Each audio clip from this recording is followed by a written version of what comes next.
Today's episode, we get to sit down and have a conversation with a survivor in every true sense.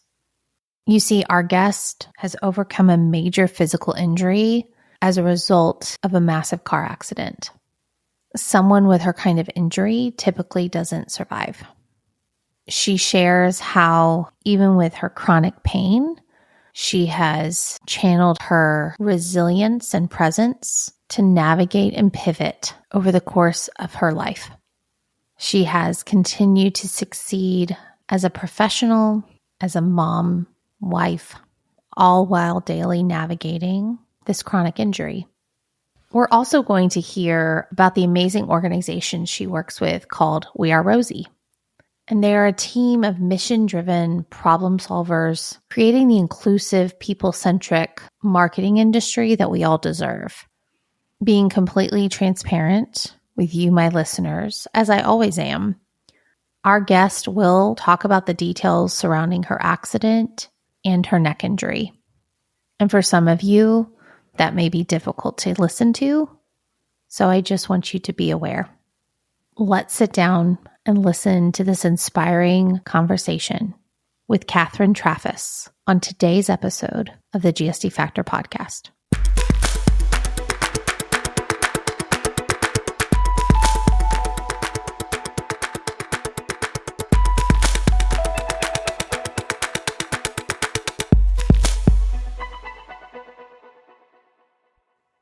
On today's episode of the GSD Factor podcast, I am honored to have Catherine Traffis. Hi, Catherine. How are you today? Hi, Misha. I'm doing great today. Thank you so much for being with us and calling in from Colorado. Please introduce yourself and share a little bit about who you are and what you do. Okay, I'm Catherine Traffis. I'm a mom of 3. I always mention that up front. And I'm a writer. I'm a writer living in Colorado, working for Microsoft with 3 kids. Living a very active life, obviously 3 boys and doing lots of different things. And we'll dive into that a little bit more. But Catherine, share a little bit about your story, which is such an inspirational and empowering story. And talk us through a little bit about your journey. So, I really thought that my life was going to have a pretty straightforward path, as many of us do. I think that, when we start out in life, graduating from college, and we really think that the career path is going to be absolutely straight and, you'll get married and add kids and stuff like that. Mine has been so circuitous. One of the things that I've been talking to you about, Misha, is that I had a really terrible accident in 2011 that really uprooted my family life, my work life, everything about my life, really. It was, someone who I have forgiven is a 16-year-old driver who had just had a license for 3 weeks and was driving out alone for one of the first times without his parents. He took a peek at his phone and crossed over into traffic. Now, at the time, I broke my neck in this accident, and it shocked me because I was, just like they say in all the adverts back in the day, most accidents happen really close to home. I was so close to getting home and having a normal day. It was a January day, but many of January days here in Colorado are sunny with no snow. It tends to snow and then it dries all up, and the roads were perfect. There was nothing wrong, but I was going the speed limit, which was 40 miles per hour. And if you've ever been in an accident, 40 miles per hour, it's plenty. Doesn't need to be any faster than that. And he did. This young fellow, he had a green light. We both had a green light coming opposite directions, where he should have had a green arrow to turn left. And he did not have that arrow, and he just went straight into traffic, and I was the first person he hit. So I careened into him. I tried to turn at the first corner that was there, and the impact was mighty indeed. And I'll never forget that sound. Actually, it was two sounds co-occurring. One was the incredible crunch of metal, because this kid didn't even look up until he hit me. So it was just a terrible impact. My car was toast. It was absolutely crushed. The pictures, I don't look at them. But my car did exactly what it was supposed to do, but still, I heard the sound of the crunching metal at the same time that I heard my neck snap. I broke it from ear to ear. So because I was trying to turn, and that when I hit this chap, he kind of hit me right on the driver's side as opposed to head on. So I broke my neck from side to side. It broke all the way left and all the way right. So what I ended up with was what they call a hangman's fracture. Now that's a terrible name, but it is actually exactly anatomically descriptive of what happened to me. So it's otherwise described as a lateral mass fracture of just my C2 vertebra. So, and just to sort of describe, I'm so used to this that it actually, Misha, it sort of surprised, like when someone reaches out and said, this is such a powerful story, it doesn't hit you as powerful when you've been living with it for a while. But it is very unusual to survive this kind of fracture. I had 3 breaks on both sides, all around my brainstem, to the point where when I got into the emergency room and they were treating me, I was conscious the entire time, just in agony. It was just awful. And they did an MRI or CT. So I don't remember what they dragged me off for, but I'm pretty sure I was in the MRI machine in that pain. And they sent it off to all my images off, got the neurologist on call. And he said, well, why are you sending me this? Because if you look at my films, it doesn't look like I could be alive. But I was. And now it was just a little bit with me and my doctors. It was a little bit like, what are we going to do with you now? There was a lot of talk in the first days about how lucky I was. I didn't care. I was in a lot of pain. I didn't grasp the gravity of what had happened until afterwards when we talked about how I was going to move ahead from it. One of my kids had been in the accident as well, and he had some problems that had to be addressed surgically and stuff like that. So, we were dealing with a whole lot. But I guess the part where people say I was either the unluckiest or the luckiest person in the world, decide for yourself. But I was unlucky in that this was a very bad break. But at the same time, my head, for whatever reason, came to rest about 2 millimeters off to the left. So it was fairly straight considering, but I mean, and not to be, for anyone who's listening who is squeamish, I apologize in advance for putting it this way, but essentially this knocked my head off. Like it was my head was attached to my body by just spinal cord and tissue. And much of that tissue was pretty wrecked. So I was in a neck brace and there was nothing for me but the powers of healing. So they just put me in a neck brace for the next 9 months. I was laid up for most of the next year. My mother had to move in with us for 5 months. It was a very long time before I could drive again because I just didn't have that range of motion. Now I have very good range of motion. There's some things that I can't do, but yeah, it was very life redefining at the time. I believed and was told at the time that there were many things that I would never do again. And one of those was work.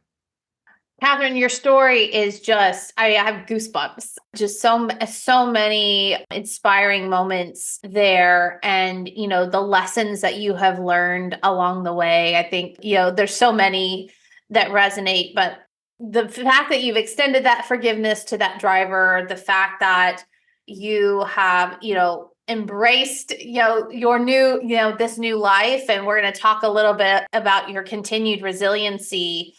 So first of all, thank you for sharing the transparency and the vulnerability and the pain of it, right? I think that so oftentimes it's hard to relive those. It's hard to share those stories, but I think so many people have had those experiences and either are in that healing process. And there is something extremely healing about hearing, but also speaking and sharing. So thank you for that.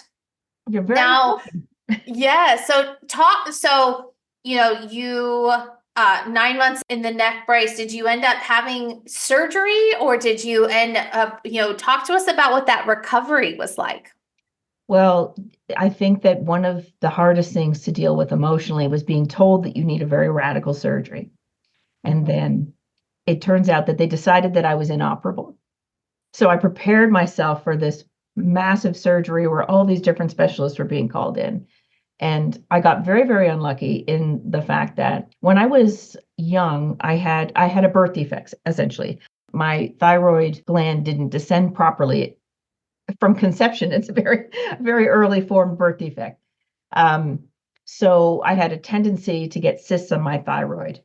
And I had I had 3 operations as a kid to take cysts off my thyroid, and a very large one when I was 14, and they removed my hyoid bone or part of my hyoid bone, and like really tried to make sure that I wouldn't have to keep going in for operations throughout my life.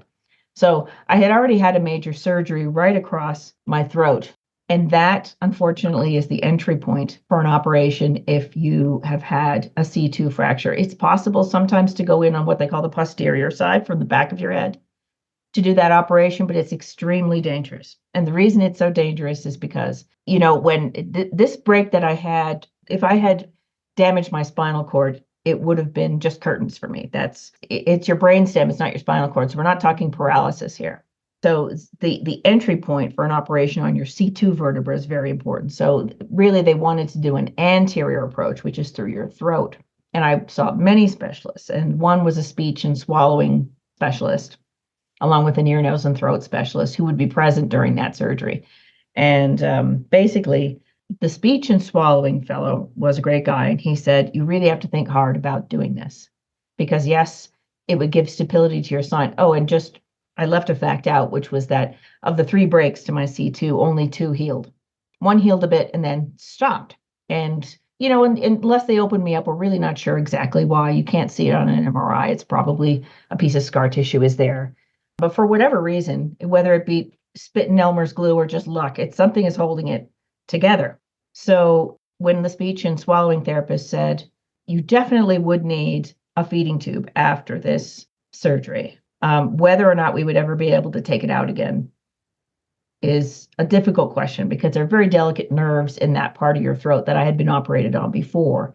And he really did not feel confident about navigating those in a surgery with the neurosurgeon.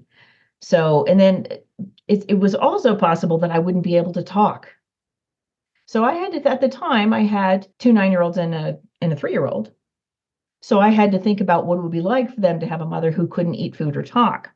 So as it so happens, my ex-husband's father is a world-renowned orthopedic surgeon, and he took my films to a cervical spine conference in Australia. And 48 out of 50 of those docs said, don't do it. Don't get the operation. So that's what I went ahead with. I decided I was just going to take the risk that my brainstem was marginally exposed and that my neck is at risk of breaking again. Although in the 10 years after that, about 10 years after that, I had my spine re-imaged again when I had a new symptom that I was dealing with. And that was, I could see that even though they said that, if bones don't close up after the first few months, they don't tend to, but they can't see that instability now. So I think I did make the right call. So today, this story just continues to get so incredible. So today, you opted not for the surgery. And I got lucky. And so today, 2 out of the 3 breaks have healed. And what is that? What is that? What does a day in the life of Catherine look like? Do you do physical therapy? What pivots did you have to embrace with this life with this such a serious injury? Well, at the time when this happened, my youngest was 3. Mm. And my mother, of course, is a registered nurse, retired. So she came in and moved in and took care of everything and everyone. And, we're so grateful to her for just being able to do that. We definitely needed her. But, I definitely did want to start taking control of whatever I could. At the time, in terms of work, I had really, really scaled back when I had my kids. And so I was doing a lot of copy editing from home. things that didn't have very tight deadlines and I could just do from home, even when working from home wasn't as prevalent as it is now. So I'm sort of like a pioneer in the work from home industry because I had a very strong commitment to not putting my kids in daycare, which is a great choice for many people.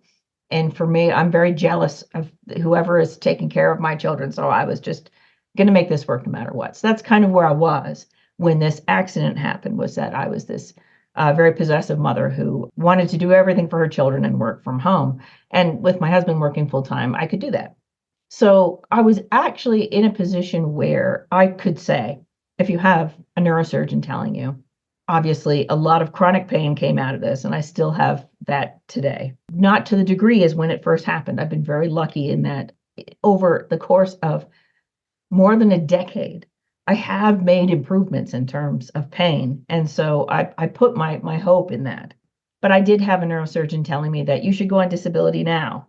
And I don't know, just wasn't feeling that. I just didn't think that, I don't know, call it a premonition, call it whatever you will, but I didn't think that made sense for me. And I really made a conscious decision to live a whole life, whatever that meant. It's very easy when someone's in a terrible accident or, has some kind of disability going into the working world for people to say, oh, it's okay, like don't, like it's okay for them to sit at home and don't achieve too much. We just love you and we just want you around and we don't. But, that doesn't change what I wanted to achieve for myself. So, I kind of let my career grow as I was able. And my husband luckily put me in that position. And living where we do in Parker, Colorado, the cost of living wasn't so high that we couldn't do that. And one of the things that we decided to do is that, of course, I got a car insurance settlement from this debacle, and we used that to pay off our house as opposed to investing it, which a lot of people said, bad idea. But for us, I think that I just needed to know that there was just something very comforting in the idea that the settlement was just enough to pay off our house and no more. And so just knowing that whatever I was going to do, it was going to be from this center of home. And that was taken care of. And my husband could take care of me to whatever degree I needed, but I could grow whatever I wanted for myself from that point. Turns out it was the best investment too. The housing prices have skyrocketed here. So that's probably the best investment I could have made in my life is in my house, as it turned out. So it's a much more desirable place to live now. Oh, amazing. And talk to us about what your job is and what your career has been. I think that this is so fascinating. I love, the resiliency and the confidence that you and your husband had, right? To say, listen, this is the pivot that this is the life pivot that we've been, doled out, so to speak, but we're going to make the best of it. And you're, still going to live this life and have this career. So, Catherine, you're a writer, but talk to us. What is it that you do in your role in your career? Well, I think that, one of the hidden blessings of being in a terrible accident like this, or having a situation where people say, we don't know how you survived. We don't know what to do with you. This is amazing. What a miracle. To you, it's not a miracle. You're in constant pain. But I think one of the upsides is that it's very easy to be authentically yourself. There's no more veils in life. There's no, I don't have a problem telling you that I take pride in the fact that although physically I do have limitations now, I'm a talented person. All my degrees are actually music degrees. I play the piano and I still can, by the way, because that's going to be everyone's first question. For the first couple of years, I couldn't, and I still can. However, I do have a career as a writer, and Microsoft is a great little home for me right now. And being a writer actually in that environment, that's, pretty fast paced, and there's an economic impact to everything that you write there. I think that there's a lot of bravery required.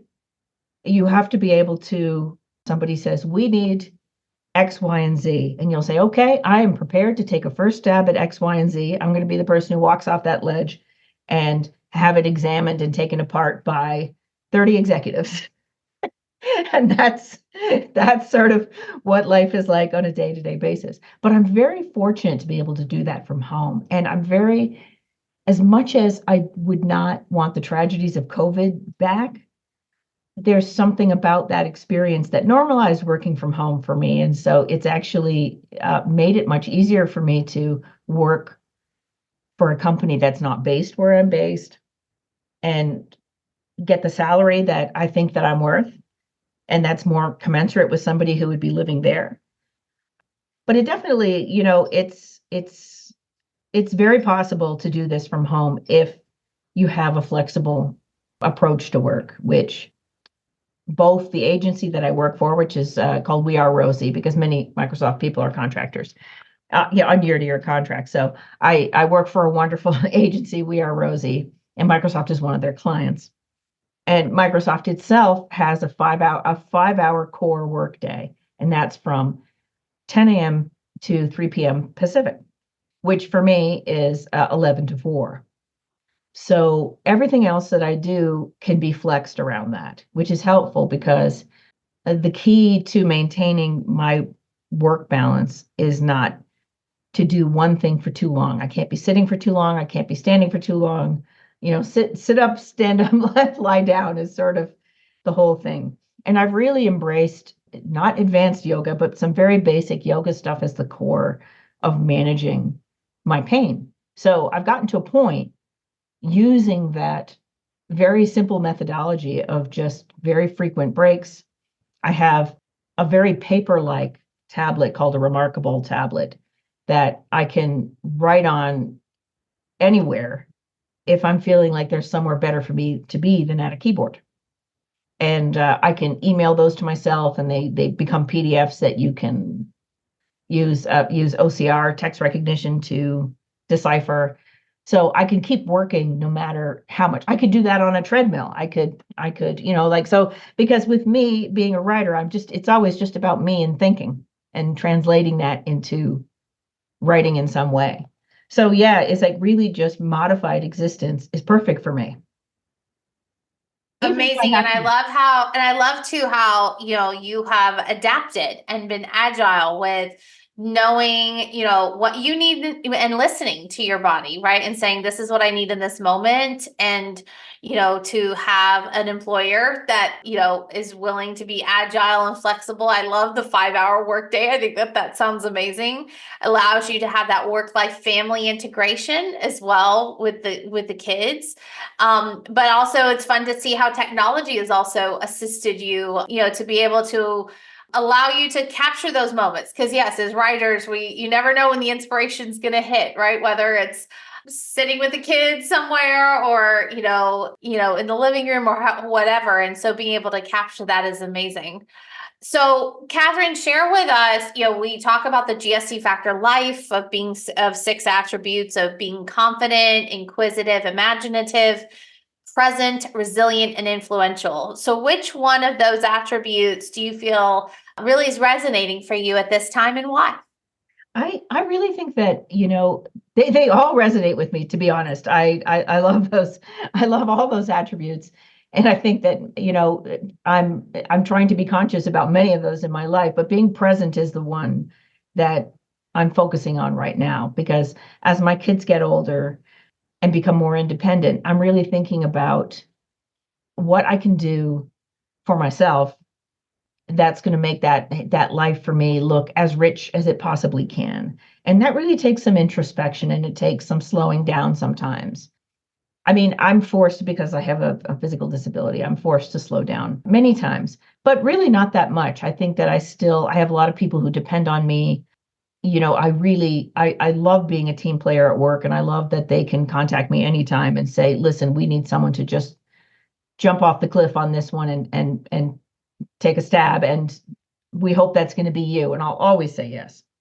But I think that I really need to, this year, I really want to think consciously about what it's going to look like for me going forward, especially because I know that as I age, I can see on my x-rays and scans, that I've got arthritis setting into that old fracture. And it's like, I have to put myself in the best possible position to deal with whatever comes. And being present is that small progress, right? It's continuing to show up, and, we're going to have good days, we're going to have bad days, and knowing, a little forward thinking of saying, as I continue to age and, get a little older, and as, being ready and agile to be able to be prepared for whatever this injury is going to, hand out to you. You're doing so with confidence and amazing resiliency. And, you truly are a miracle, a walking miracle in so many ways. And, thank you for sharing your story with us. And it's been such an honor to have you. And I'm just in awe of all the amazing nuggets that you've shared. Share with our listeners a little bit about We Are Rosie and what they do for, for you, but also others out in the workplace. Well, We Are Rosie was a really attractive option for me.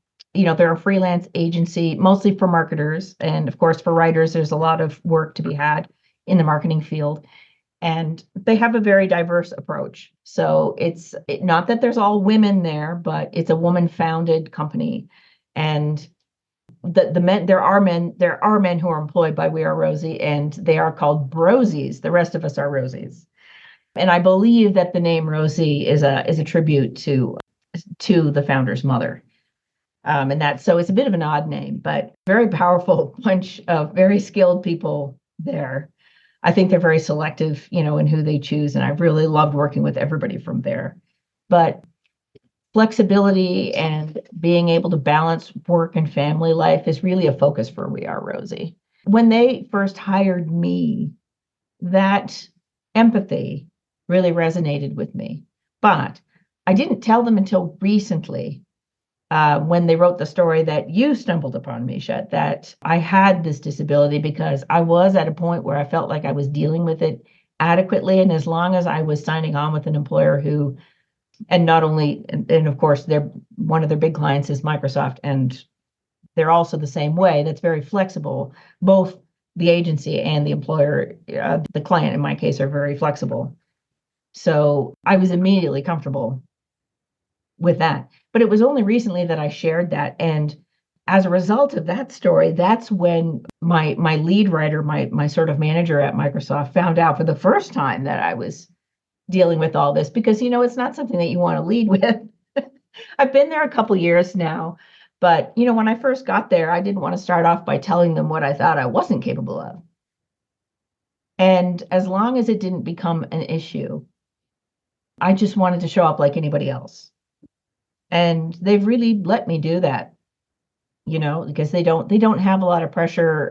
You don't have to put your camera on during meetings. You don't, so if I'm curled up in a lump, but my brain is still working, that's totally fine.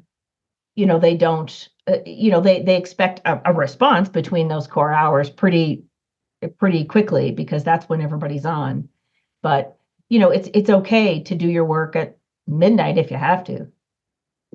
And that's how I approach my life. So it's like, if my 8-hour workday has to be spread out over 13 hours, that's okay. If I have to take a lot of breaks, that's okay. And Rosie's really good with that. They're really good with that. They were shocked, actually, when I first told them. And I only really told them about this physical disability when they sent around a questionnaire that was highlighting different neurodiverse things, which, just to add insult to injury, I also have. So I definitely have ADHD. I have an autistic son, so I think that there's some traits for that there. So I'm definitely a neurodiverse person. So I think that, We Are Rosie ended up being a perfect match for me in about 10 or 20 different ways. Amazing. And I love what you talk about, showing up as your true authentic self without these stigmas or these assumptions, right? I think because you are, a very successful career woman, you are a very successful mom with 3 kids.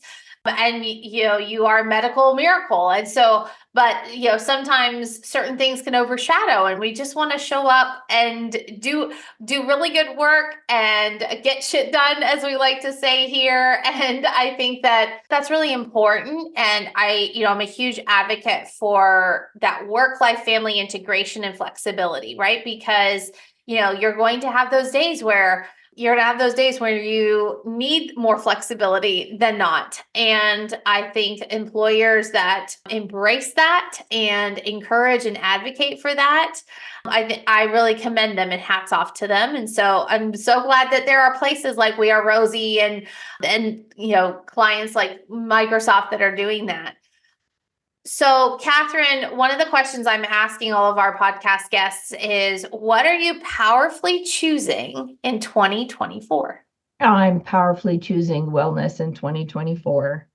I know that sounds sort of obvious given the subject that we've been talking about today, but it's something that I honestly, I've been very, very lucky, and I know that I let me put it this way. When I say wellness, I think that it has to do with what I'm doing physically, but it also has to do with what I believe or what I can achieve for myself. Because keeping in mind that I was told I would never work again. I was told that I would never be able to lift more than 10 pounds again. I was told that if I tripped down the stairs, probably I would sever my brainstem and be instant curtains, just to put it as bluntly as it's possible. The prognosis was absolutely horrible. And I don't want to ever minimize what people are going through when there's something that they can't change.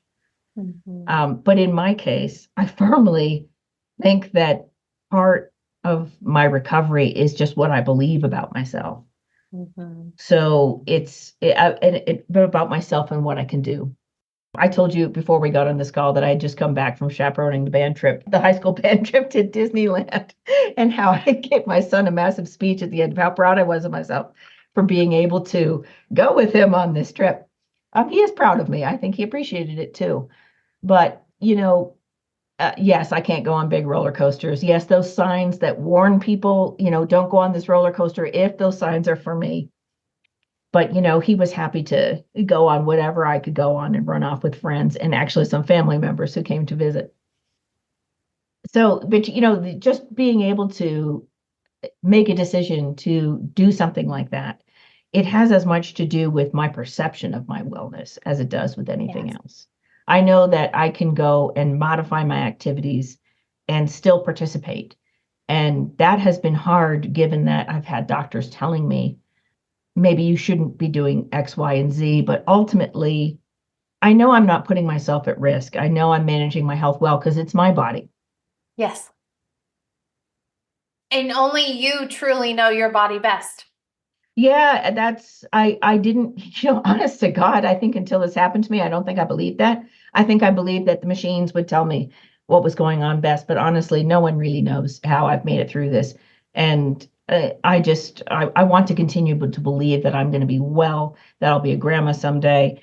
And man, am I going to get shit done as a grandma. I love it. Tell you the butt kickingest grandma that I'm going to be one day. I'm waiting for that, after my working life is done. I just want to keep killing it in everything that I do.